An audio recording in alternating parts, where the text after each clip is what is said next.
Guys, here's a friendly reminder. Hackers are getting better and more sophisticated each year, and if you are not prepared, they can make your life miserable. Are you doing everything you can to protect yourself online? I've been a NordVPN customer long before they were a show sponsor. Their software allows me to safely browse the internet without being traced. But NordVPN is now more than just a VPN.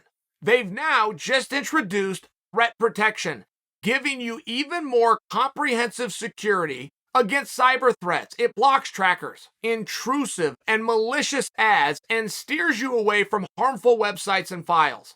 Enjoy cleaner, safer, and more private internet.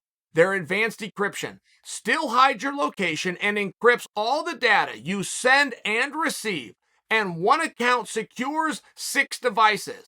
Try NordVPN with a 30-day money-back guarantee. Go to nordvpn.com/Sonnen or use code Sonnen to get a 2-year plan plus 1 additional month at a huge discount.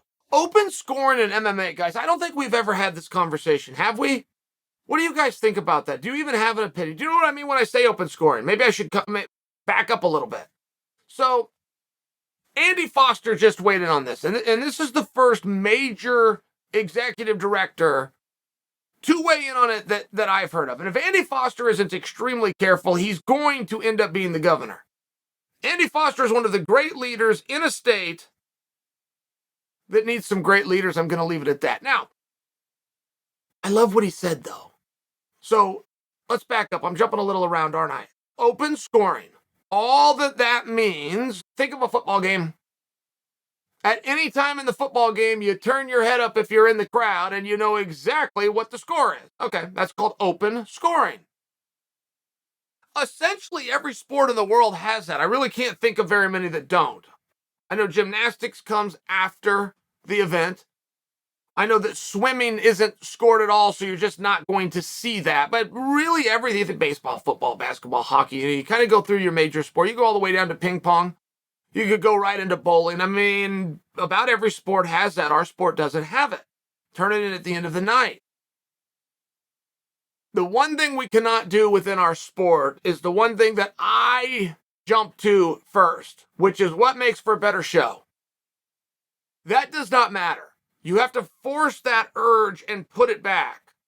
Whatever is best for the integrity of the sport, whatever is best for the athletes participating in the sport is what has to come first, and everybody else, the promoter, the fans, the media, all of us have to then operate backwards around that. But it's relevant that you put that out.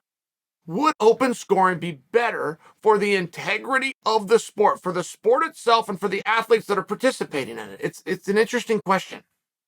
We don't know. That's why it's an interesting question. We haven't done it yet. This would be an experiment where we would hedge our bets and make a guess. It is hard for me to leverage that against the other point, though. What is the best show? I do think of it selfishly from my perspective, which is that of a fan. I watch this, and when Bruce Buffer goes in there, I got a living room full of people, and we don't know what he's going to say, which happens every single event, sometimes multiple times. That's a great moment. I wouldn't want to take that away. I don't know if Bruce even needs to get in there if we have open scoring. He can stay in his chair, just like a voiceover. And the winner is, right? When's the last time an announcer walked out there to tell you who won the Super Bowl? Or any sporting event when the score is right there. You know who won. It doesn't even need to be said. I mean, but in all fairness, it could really change. Why would Bruce walk in? Have you ever thought of that? Why? Are we going to change that component? Why would he go in there to announce who won? And what scorecard would he need to read that off of? It's right there and we all already know it. It'd be a little bit redundant. It could change the program.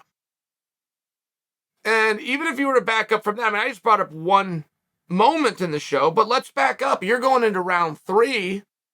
One guy's ahead 2-0.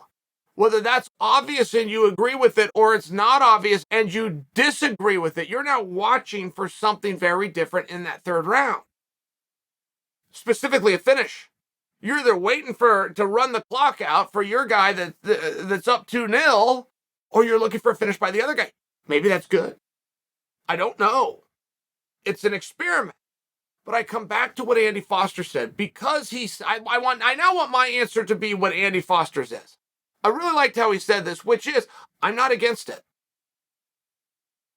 I really feel when he says that, that's what I'm trying to tell you guys too. I'm not against it. It's an experiment that seems as though could backfire. And before we make this the absolute and the rule, we don't want to do that. We got to find a way to dip our toe into this, because we really don't know what we're agreeing to. And if we don't like it, got to be able to pull it back. What would open scoring do to the psychology of the judges? So another part of this that we don't know, and it might be a non-issue, and it might be something that we're not happy with. So what Andy Foster suggested, I'm not against it. Those were his first words. Those are now my words. It's exactly how I feel. And he said, maybe we should try this with the amateurs. Maybe we should throw this at some amateur shows and just kind of look around. And that's very common to do within MMA. When you make a distinction between the amateurs and the pros, it's very common to do. To work nuances in at a level where the outcome, let alone the commerce, is not the same stakes. So that really does sound like a great way of solving this. And it seems to be one of these topics that just won't go away. And there's people with every bit the experience of me who have very strong feelings that aren't the same as mine. That aren't kind of in this middle, hey, I'm not against it, we could give it a try. Let's not absolutely lock it in. We might not like it, and we might see that it's the way to go. Let's find a way to try. And then we can have people that really hedge where their opinion does fall. Because everybody, it's a guess. It really is.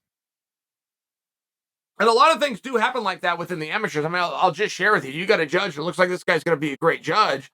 You do not put him in a televised bout with one of the major promotions on day one. You build him through. You think he's going to be a good judge. You give him an opportunity. You make sure that this is your guy, and you move on. I mean, I'm just sharing with you, there's many things that come, and we'll start with the amateurs. That isn't some kind of a testing pool that we don't care about. It's a smaller focal group that doesn't have the same dynamic, the same parameters, and the same consequence that once you make it to the next level. So my new opinion on my official new opinion, I think I had it anyway. It's never been said this clearly. I'm taking everything that Director Foster said. I am not against it. I am open to the idea. Let's start it small. Let's test it before we lock ourselves in. Let's gather some data. Let's go from there.